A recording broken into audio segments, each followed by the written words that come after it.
tonight. Um, my heart my heart is so filled with love tonight. I have been so excited. Um, Earlier today, I wasn't so excited. And then I got so excited thinking about tonight and Tom speaking, and I love Tom. Tom is like a hero to me. He's a beautiful, wonderful example of this program and of love. And all of you that know Tom know that. And I'm a groupie. I kind of follow him wherever he goes, wherever I hear he speak, and I'm there because I want to hear his message and I want to learn something new so I can practice it and walk this program in the spirit of light. And so tonight I feel honored. I feel like I'm Tom's opening act. So I'm really happy to be here. I'm so grateful. And the topic of love, oh my God, what a beautiful topic and what a perfect time. And I'm going to ask that when I think I can speak 15 to 20 minutes, please give me a sign when I have like about 5 minutes left, whenever that is, because I can turn this into a marathon, especially with the topic of love. I could go on and on and on, and I hope you feel it tonight because love is an action. It's not only words. And I feel love is, and we just read in the reading that love is Narcotics Anonymous. Everything in Narcotics Anonymous that I ever have learned is love. Love is the newcomer. Love is the person celebrating their recovery tonight. Love is all of you. Love is me. Love is kindness. Love is compassion. Love is reaching out to that newcomer. Love is reaching out to the old timer that's suffering. And I can share, and we'll share some stuff about currently what has been going on with me. I just want to say that when I was born, and I'm really not going to get into detail since then, but when I was born, I believe, looking back, everything I'm sharing is in retrospect, things that I learned because I'm in Narcotics Anonymous and as a result of working the steps. So I believe today, looking back, that when I was born a beautiful, perfect child of a higher power. And I believe that I was filled with love. And somewhere along the way, it was when addiction started, when my disease was active, I lost that. I lost the love and I lost the beauty and the purity and I lost it. And I got into my addiction and I was using really heavy this wonderful senior citizen woman today, and I hope I'm coming off good on screen. No, just joking.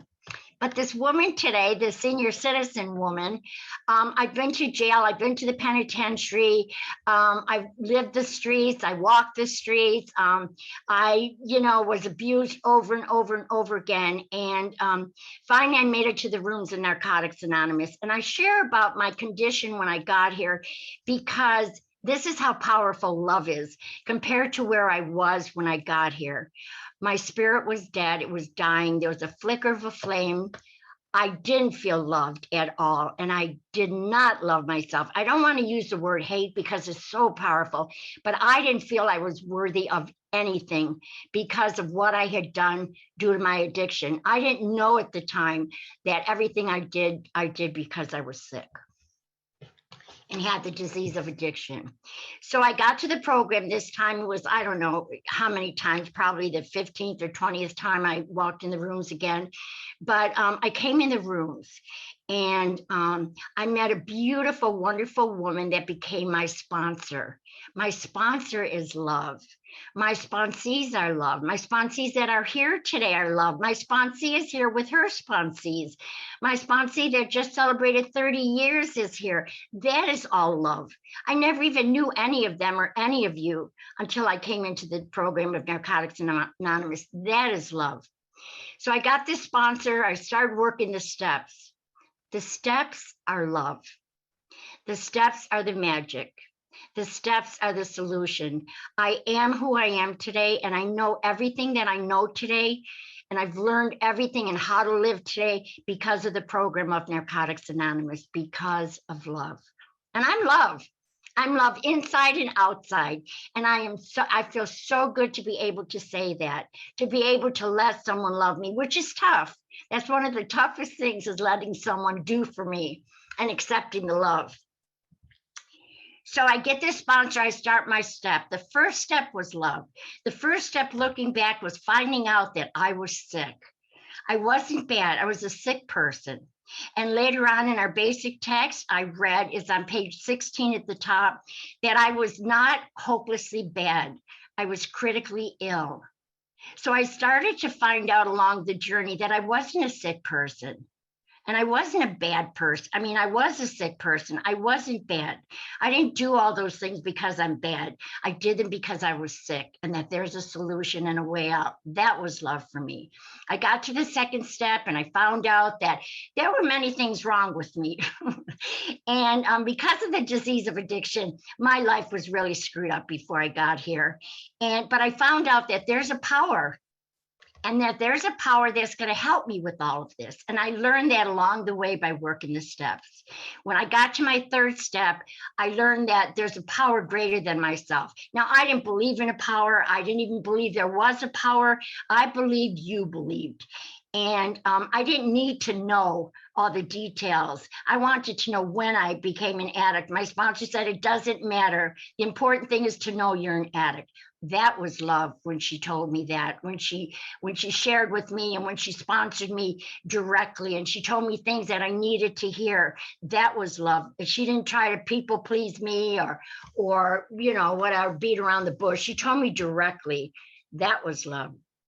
So I get into my third step, and I turned my life over to this power. I didn't know what the power was. I got on my knees with my sponsor. We said this little prayer. We didn't have the third step prayer down pat then. I wrote a prayer. We said the prayer, and I turned it all over. I acted as if. I faked it till I made it. And then I get to my fourth step. And my fourth step is where I really worked hard. I got all that ugly mess out, all the stuff that was interfering in my life, the stuff that was preventing me from connecting with the higher power, the negativity, the badness, the things that I felt so bad about. I started to get all that stuff out. And I will tell you what love is. Love is within me. Love is that within me. And I found out, and it started with working that fourth and fifth step. And then comes more love, the connection with my higher power. I did my fifth step and I thought, oh my God, it didn't work. I didn't see a burning bush. I didn't feel anything. And one day I went to a meeting. It was an 11th step meeting. And people in the meeting were talking, and they were talking about God. And is God my higher power? Is it a he? Is it a she? And I was listening. I was on a listening assignment for about 2 years from my sponsor. I'm still on a listening assignment. Listening is love. And in that meeting, people were discussing things, and I was listening, and I thought, oh my gosh, this is exactly how I feel. And all of a sudden, a power came in that room, and I felt it. My whole body felt it, like I feel it right now. And I knew that that was my higher power. And that was the first conscious contact that I had. But I continued to work the steps. And then in the sixth step, I find out that, oh my God, my life's a mess. And look what I became. I thought I was this really bad person. And I started to realize, and then I learned about the spiritual principles. And I learned that, okay, Roseanne, you really messed up because of your addiction, and you really caused a lot of harm. But there's a solution, there's a cure. And for every defect, there's a spiritual principle. And I started learning about that. And I started becoming a kind, loving human being. I became different. I started to believe in myself, and I started to believe in others. Now, I have 40 years clean. And everything that I shared with you took me 40 years to really look in retrospect and really see what was happening in the times that it was happening. Because at the time I was doing all this stuff, I didn't have a clue. I mean, I sometimes didn't even know where I was at. I was bouncing off walls. And I mean, my sponsor, when we'd go to a meeting and I'd want to share, and she'd say, no, you can't share yet. And I'd be huffing and puffing, all anxious and anxiety. And she would pull me aside and she pulled a paper bag out of her purse. And she would have me breathe into the bag so I could relax. That was love. And then I got to my 10th step and I learned there that if I don't do the things I did up to that point and check out what's happening that day and pay attention to what was going on within me and to correct the things that were happening in my life right then, or I was going to go back before step 1. And I started to learn that in the 10th step. And then we come to the perfect, beautiful 11th step, which is my favorite step. And that's where I continued and became more and more aware of the power of love, which is my higher power.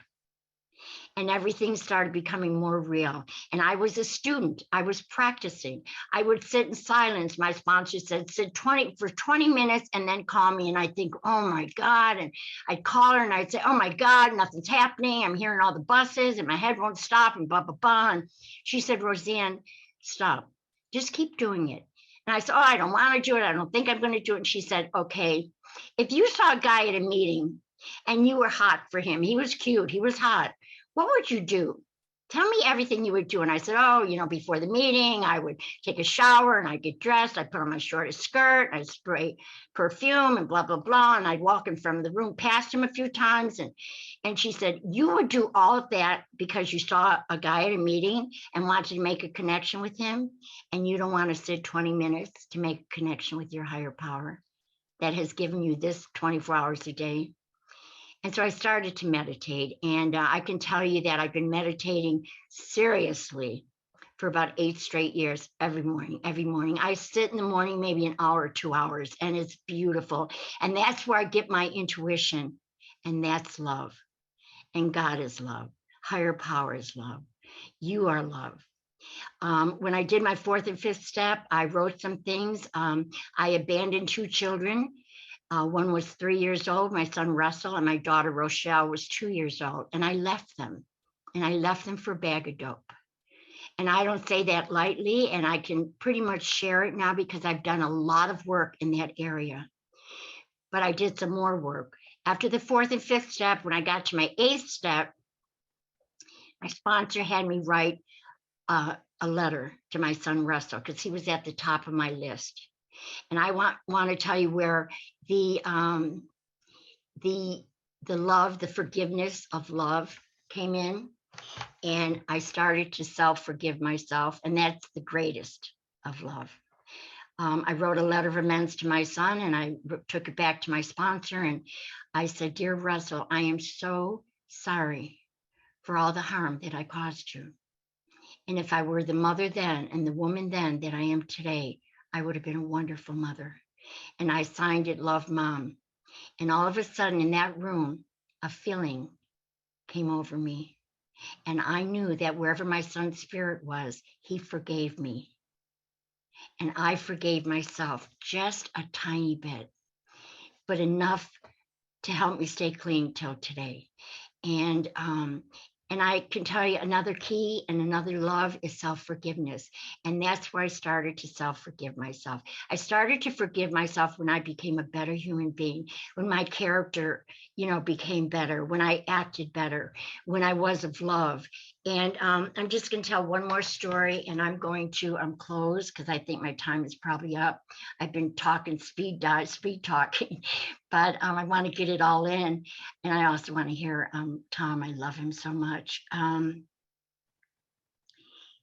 of the hardest things for me to do has been to love myself. I have a shortcoming, and every once in a while, more often than not, and I'm better though, much better, I will be critical of myself.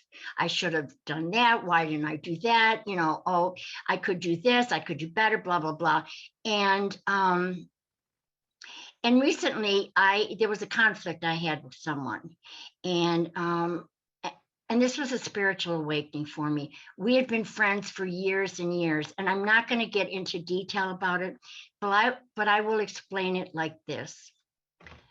It was like being in an automobile accident, and it wasn't my fault, but I was in the accident, and it was a bad accident. The car was really bad, and there was screeching and screaming, and it was real loud, and it was really, really an ugly accident. And I started to blame myself for the accident. And I would blame myself, put myself down. I kept thinking, but it wasn't your fault. You didn't go through a red light. You didn't go through the stop. You know, it wasn't your fault, Roseanne. And then I'd be okay with it. And then I would think about it again. And I kept calling my sponsor, and I was in so much pain. This was with 39 years clean. And I called my sponsor, and she would talk me through it and tell me, you know, Roseanne, I don't see where you were at blame, and blah, blah, blah. And, you know, and you got to let it go. And she had me do the serenity prayer over and over and over again. She had me do some writing about where was my part and write a letter to my higher power. And I did all that.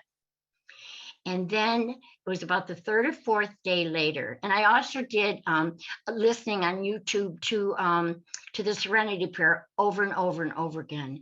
And That's 5 minutes, Roseanne.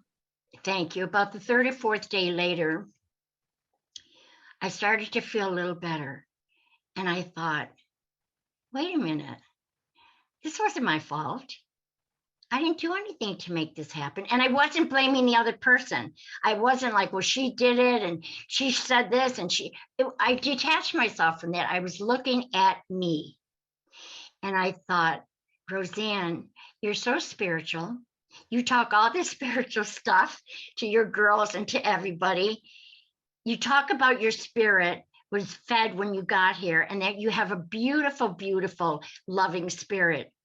Why are you hurting this spirit? Why are you denying yourself? Why are you putting yourself down?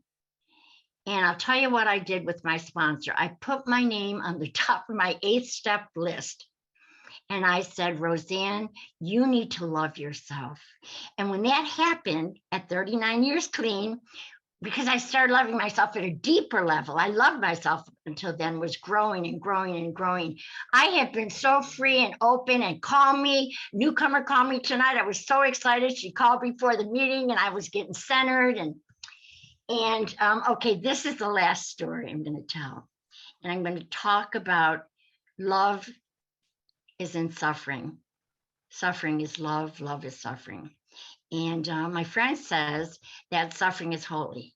And I used to think, what is that? And, you know, anyway, and he and I talked about it, and we discussed, and I got more in touch with it myself. And, you know, I internalized it and everything. But this is what happened to me. I am going blind. And I don't say that often. This is probably the second time I've ever said it on Zoom. I don't even like to use the word blind, but my doctor has declared me legally blind. And I got this diagnosis about 7 years ago, 6 or 7 years ago. I have 2 diseases. They cause blindness. The doctor said to me, oh, no, don't worry. You're never going to go blind. But anyway, so I'm losing more and more vision. I don't drive anymore. I can't see faces, which is ridiculous. I don't know why it's the face I can't see, but I'm listening more because I can't see the face. So I'm listening more. And I want to tell you why going blind or being vision impaired or losing vision or I can't see your faces is love for me or is holy for me, is because one day a friend said to me, Roseanne, I have so much respect for you. How are you handling this? And I said to him, it's not a big deal. I said, what option do I have? And I want you guys to really hear this because this was my message that helped me through all this. And that is, I said to him, listen, if you lost a job or your car broke down or you had a relationship breakup with your girlfriend, what would you do? I said, you would probably not use no matter what, call your sponsor, work steps, reach out to a newcomer, go to a meeting, and not use no matter what. I said, that's how I'm doing it. I hung up after that. I called my sponsor. I said, oh my God, Becky, I'm like so centered. I got the answer. And she said, what is it? And I told her what happened. She said, the reason you feel so good is because you shared with him what you needed to hear. So when I share love with all you guys and I reach out to the newcomer, the old timer, my friends who I love so much that are here today, I get it back tenfold. You know, love is the passage to more love.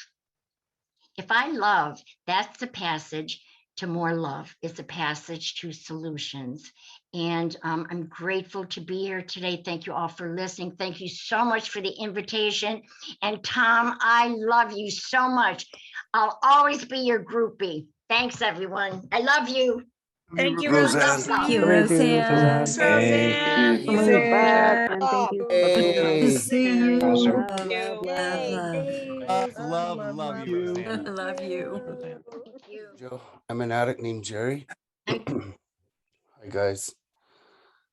Yeah, so I have the privilege and honor of having Tom be a part of my life. And the more that we are working this recovery program together, the more I'm a part of his. What a beautiful life. I mean, when I look at his, I feel like I could tell Roseanne's story and I could probably tell Tom's story. So I look at their life, and there's no denying that there's a tapestry being woven and the threads are filled with God. And I could probably spend a couple hours on everything this man has taught me. But the most important is that I can find refuge in the 11th step, and that my suffering is holy. So I love this dude. He's tremendously groovy, and I give it up to Tom. I love you, man. Love you, Thank you, Tom C. Jerry. Thank you. Can you hear me okay? Am I muted? Loud and clear, Tom. Okay, thank you. Roseanne, thank you. That was so powerful. You blew my socks away. I'm not even sure what I'm supposed to say now. I've never been speechless on any subject, but I am right now. You were just so loving, so loving. Anyway, and I know what your life's like, because all I have to do is look at what a magnet you are to other women. That's a really good sign when somebody's working a good program. Are you a magnet to other people? Do people want what you have? You know, because that's really what this program is all about. Is opening our hearts, which are just love. That's all they are. That's all that's inside. We've all heard that love is the glue that holds the universe together. I really believe that. You know, and my experience with love, I just remember this has not, it has to do with love, but some reason when we sat down tonight and started doing this, I remembered this bumper sticker that I used to love, you know, from back in the early 70s. And it went around. I had it on my car and other people had it. You started seeing it all over. It was practice random kindness, practice love, God, practice. What did I just say? Practice kindness and senseless acts of beauty. Anyway, I forget what the kindness was. Practice something. I mean, I haven't thought of that in like 40 years, 50 years. This was 50 years ago. Oh yeah, practice random kindness and senseless acts of beauty. Anyway, that just tells me kind of what love is, you know, just doing that without wanting anything in return. You know, first of all, I got to go way back to when I first came into the program. And I'm telling you, I didn't understand love. I didn't have any ability to love. And I didn't have an ability to love, to believe anybody could love me. That was a big one right there. I couldn't believe you could love me. And so it was really hard to get into a relationship if that's the way I was feeling about everybody. You know, at the end of a meeting, we hold hands and say a prayer. We used to before COVID anyway. And way back in the beginning, we traveled a lot because this lady that I found the program through, you know, we practiced meditation and we traveled all over the world. and started meetings wherever we were. Well, we go to these meetings, and I was always, everybody in the group was with, a mate. And I was by myself with Flowbird, who was my guru anyway. So it kind of was okay. I looked at her as my guru and I was her disciple. She would never stand for that or tell me to feel that way. Anyway, we'd stand up and do the prayer, and I was always looking for my soulmate. I'd look around the room, and I'd be in Virginia, or I'd be in New York, who knows, wherever we ended up at a meeting. And I'd look around and I'd see a pretty woman, and I would go, my head would turn on right away. Oh, I wonder, and if she smiled at me, that really did it. I walked up to her after the meeting and said, we've got to do something about our relationship. And she would look at me and, what? What relationship was that? But I had such low self-esteem that I didn't know how to meet somebody. I mean, Flowbird was like a saint. She was an awoken being. She had had a spiritual awakening with the whole universe turned to white light, and pure love rushed through her. And that's what she was. You could walk in a room, not know anything about her, and you'd know there was something very powerful about this woman because of the love that just went off her, the vibration that went off her. And I could never even believe she loved me. And all she was love. So I had a big stickler there that I had to work through the years of accepting love into my life, And so anyway, in some spiritual practices, they have a deal where you give to the teacher, you learn to receive yourself. You got to learn to receive and give both, you know what I mean? And it was how I learned how to love, by doing spiritual practice, and then being able to accept praise and rejection with the same attitude of gratitude, that I don't have to worry about what anybody really does think of me. I just have to go out and give love. I had like I said, this lady was pure love. So anyway, I got what I know. The only thing I know about love is what I experienced in those years that I traveled with her and worked the steps with her, and that's the only thing I really know about it. And what I do know is that it's the answer. It is absolutely the answer to any question, to any decision you have to make. When I have to make a hard decision, I go, what would love do? What would love do in this situation? And I have to look, and when you're following your heart around the universe, trying to give love to people, you've got to be willing to really just roll up your shirt sleeves and get out there and love without conditions, no conditions, so that's what I know. And so coming into the program, I go back to step 1 and 2, and step 2 to this day, when I'm working with sponsees, and that's another thing. Love is definitely, like Roseanne said, love is what working the steps is for myself. When I'm working the steps on a set of steps for me, that's love being put into action. When I'm working with a sponsee, when we're getting together, either I live pretty far away from most of my sponsees, but we have something that works on the computer, stuff like that. When I'm working the steps with my sponsees, that's love made visible. That's love in action.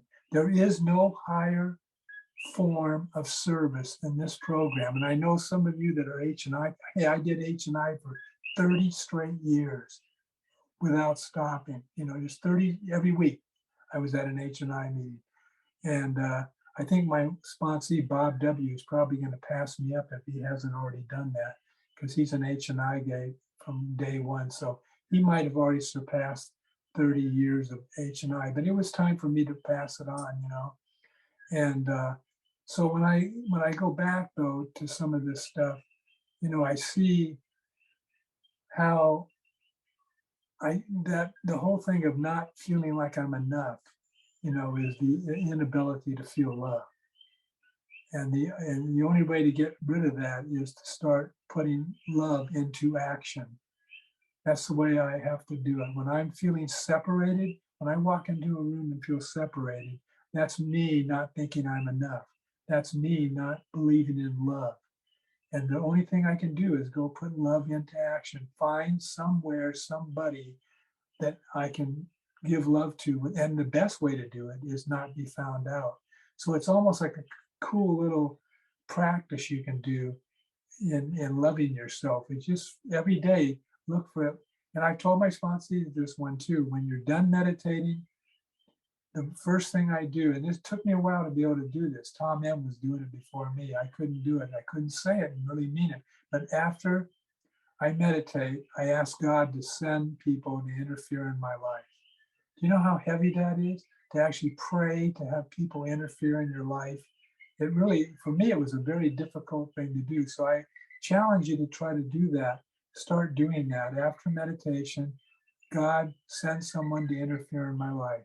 Because when you're interfering in my life, I don't have time to dwell on me. I don't have time to dwell on, am I enough or not enough? You know, and one of the things you want to do is every day find somewhere to put love into action, and without being found out, if it's possible.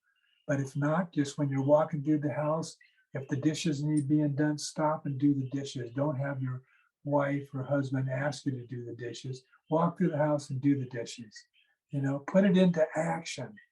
Put this stuff into action, and pretty soon we're doing it automatically. Pretty soon we're on fire with it. I used to go around and shoot love darts at everybody. Boom, boom, boom, love darts. I'd be shooting them at people, So, and even to this day, one of the things my wife and I always do is we go to our local open market on Sundays, and we get all our produce and stuff like that from there. And it's $2 to park. It's all day if you want to, so it's not a big deal. But what we've been doing for the last few years is we pull up to the pay station and we hand them $4 or $5 and we say, pass the change on to the person behind us. So we do that constantly, and I love doing it. And every once in a while, the person will chase us down and thank us, but that's not why we're doing it. We just love doing it. It's practicing loving kindness and senseless acts of beauty. I love that, senseless acts of beauty, That's what doing that kind of, and you can look for things like that every day, and you'll really start to really feel very happy about the whole thing, And another thing is, when you're either starting your meditation or ending your meditation, do the practice of sending out loving kindness. Just stop and fill your heart and the hearts you're sending loving kindness to. It's all that stuff counts, and all that stuff is just small, easy stuff, but it counts. And I know one thing, that I can't have an intimate relationship with you at all until I have an intimate relationship with my higher power. And I've got 50 years now, and people talk about their understanding of God. They don't understand God. Well, guess what? Neither do I. And I'm not even trying to understand God. But here's what I do know. There's something very loving and really groovy going on in the universe, and I want to serve it.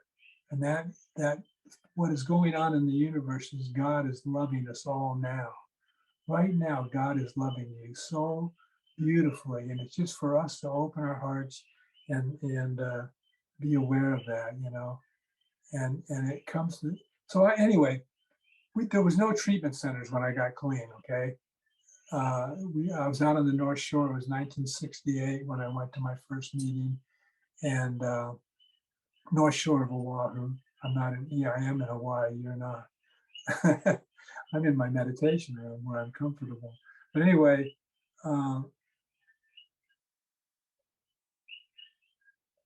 when I so trying to practice these things in life, they call it a practice because it takes practice. All this stuff takes practice. meditating every day takes practice. Yay for Roseanne for committing to a daily practice. I too have been doing, I started meditating in 1966 before I'd ever done it before. And living on the North Shore. And I got a book, The Autobiography of a Yogi, and I was reading it, and it talked, this was an Indian guru, and he was talking about, and I got the book, and then I started taking the lessons in the mail, how to meditate. And that's a story in itself, you know. I mean, the bottom line is, before my lesson, every day my lessons came once a week, I'd shoot methadone and then sit down and study my lessons. I thought I was such a good student. Well, you can figure out how that worked out. You know, if you tried meditation even clean, I mean, clean, you can see that trying to still your mind is very difficult to do. It's the one complaint everybody has. They come up, I can't center myself, you know. Well, it takes practice, you know, it takes doing it again and again and again and starting over again and again and again. I practice what we call mindfulness, and it's where I just try to stay present. That's the big trick. The big secret is to stay present, not to have spiritual awakening, but to just stay present in the moment so you're not missing anything. And I have to start over again and again and again. I have to go, my thoughts start taking me, and I have to go back to my breath 10,000 times. I don't know, but guess what? If I do that, I went back to my breath 10,000 times. What a beautiful, beautiful experience that is. So anyway, so this whole love thing is a practice. Like they said, it's an intelligence of its own. It is the glue that holds the universe together. It is what heals everything. It's what it gives us purpose to go out and carry the message to people. Most of us had never practiced any kind of unconditional love before we got here. We never even heard of it, you know, but now we're learning to what it is. It's working the steps. It's taking a person to a meeting. It's walking up and shaking and introducing yourself to a newcomer who's standing in the corner and no one's talking to them. It's opening your heart and your life to be a sponsor. Like I said, it's the highest calling there is in the program. To me, it's the highest calling of service that we can possibly experience, is working the steps with another human being. That's where we give up some of our own space and we invite them in. You know, most of us get asked to be sponsors at some time or another. And every time I go through the steps with somebody, I tell them, be prepared. You're going to get into a service position. People are going to start interfering in your life, and you're going to, you know, and this is the guarantee. Once you start working the steps, that stuff happens. And I like I said, I don't hang out with Roseanne. We live in different states even, you know, but we see each other on Zoom. But I know one thing, she's a magnet. And that's a gift. Be a magnet to others. And then you know you're doing beautifully. So I don't know how much time I have left. Last night I wish I'd had more time because I wanted to go into a bunch of stuff, but I won't try to do that now because it must be getting time to close You down. still Is it have about time? almost 10 minutes if you want them, Tom. Oh, really? Mhm. Okay. What should I talk about? Love? Come on, Tom. I can give you a 5-minute warning if you want. Okay, no, I Whatever you like. would. Yeah. Anyway, this has to do with love. You know, like I said, Flaubert taught us to meditate and to just practice sitting quietly and listening to the message that comes up within. That's how in the third step, we hand our life over and the power and all that. And in the 11th step, we find the power to carry it out, you know. So I know that every significant thing that's happened in my life has happened because I stepped out and took a chance and followed my heart. Like I said, we went around the world opening our house or opening our tent. We lived in tents, we lived in mansions, but wherever we were, we opened up our houses, our hearts, mainly our hearts, and we started meetings. What other gift of love could we give somebody but invite them to a meeting, you know? And I remember my first real big message I got was all of a sudden go to India. In fact, I got another one right after that. But anyway, go to India. Excuse me. And I'd never been to India, but so anyway, I went to India, and I went to Calcutta as Anita knows, not a bunch of Westerners get off not this was 89, not the only people, Westerners getting off the plane were going to see Mother Teresa, But I went and I found the addicts. I said, where are the addicts? And I found them and I started working with them. I got dysentery. I was so sick. And yet I showed up and sat with these guys and answered every question I could. And, I was throwing up, pooping at the same time. It was horrible, but I almost died on that trip. But anyway, I went back to India again several times. And one time I took a train around the whole perimeter of India with a guy I sponsored, Rajiv, and Ananita knows him. And we held workshops on the steps and traditions everywhere I went. And everywhere we went and stopped, I never could figure this out, but there'd be 40, 50 guys waiting at the train station for us. And literally, I just say this with tons of humility. I don't know how long I'd been clean then. This was back whenever, I'm 50 now. And so in 89, I don't know what I was, but I was a lot to them. And they just literally just wanted to meet me. And it was so sweet. It was so cute. It was so beautiful. They were so nice. And I just do workshops. So then I went, one time I had already been to India a few times, and I got a message from Calcutta, and they wanted me to come and speak at their first convention. Well, I was real confused. First of all, I had a business going with 10 employees. If I left then, it wasn't going to be good for the cash flow. But yet I knew I turned my life over to carry the message to the addict that still suffers. Beyond anything else, I needed to trust. So I kept asking God, what should I do? Do I go or not go? Do I go or not go? And now it was up to about 3 days before the plane was going to take off. And I went in and I'd been praying to God all the time, every day, going, give me a sign. And no sign was coming. And that had never happened before. I always got a sign on his messages to me. And I didn't. So then so this one day we had to take the plane in 3 days. I went into my meditation room again, and I started asking God, do I go or don't I go? I have to know. Nothing was happening. Absolutely nothing was happening. So with humility and surrender like I'd never surrendered before, I walked out of my meditation room and I closed the door and I clicked it shut. And as the door clicked shut, the phone rang right at that instant. And it was a Buddhist temple about an hour from our house.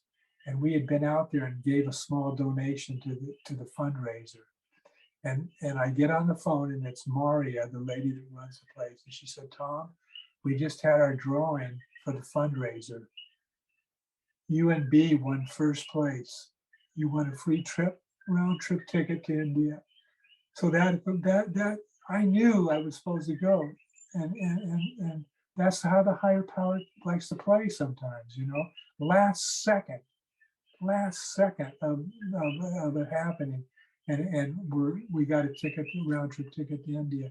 So I That's was 5 going minutes, to Tom. do that. That's cool. I'm done. But anyway, it's such a good message. That's a good message if you really got what it was saying, is that we will be taken care of. We will always be taken care of if our motive is to help the other suffering addict. That's all we have to have, is the willingness to give of ourselves a little bit, and so that's what it's about. So can I just remind you one more time, when you're done with meditation tomorrow morning, please ask God to send people to interfere in your life.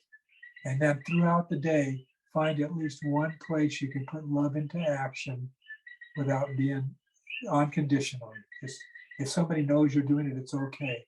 Just put love into action unconditionally. Namaste, aloha. Love you, Tom. Love Thank you you, much. Tom. Tom, thank you so Thank you, much. Tom. Love you, Tom. Thank you. you, Namaste. Tom, love Namaste, my brother you. Tom. Thank you, brother Tom. Thank you, Tom. Thank you so much. Wow, Gracias. Love you, Tom. Namaste. what a great meeting. Mhm. Excellent.